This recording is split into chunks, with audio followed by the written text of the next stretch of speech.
দুবছর লাগাতার হিংসার পর মণিপুরে জারি হয়েছে রাষ্ট্রপতি শাসন।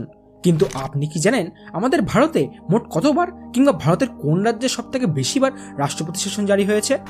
সাধারণত কোনো রাজ্যের সামগ্রিক আইন শৃঙ্খলার অবনতি হলে এবং সেই রাজ্যের সরকার যখন সংবিধান মেনে কাজ করতে ব্যর্থ হয়, তখন রাজ্যপালের সুপারিশে এবং কেন্দ্রীয় সরকারের হস্তক্ষেপে সংবিধানের ৩৫৬ ধারা অনুযায়ী সেই রাজ্যে রাষ্ট্রপতি শাসন জারি হতে পারে।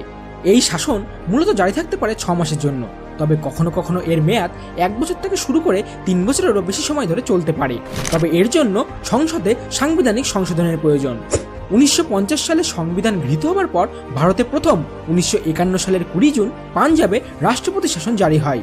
আর এখনো পর্যন্ত উত্তরপ্রদেশে মোট ১০ বার রাষ্ট্রপতি শাসন জারি হয়েছে, যা দেশের মধ্যে সর্বাধিক।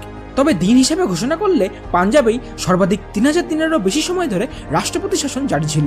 আর যদি বলি পশ্চিমবঙ্গের কথা, তাহলে আমাদের রাজ্যে এখনো পর্যন্ত মোট ৪ বার রাষ্ট্রপতি শাসন জারি করা হয়। আর ভারতের সবকটি রাজ্য মিলিয়ে এখনো পর্যন্ত মোট ১৩৪ বার রাষ্ট্রপতি শাসন জারি করা হয়েছে।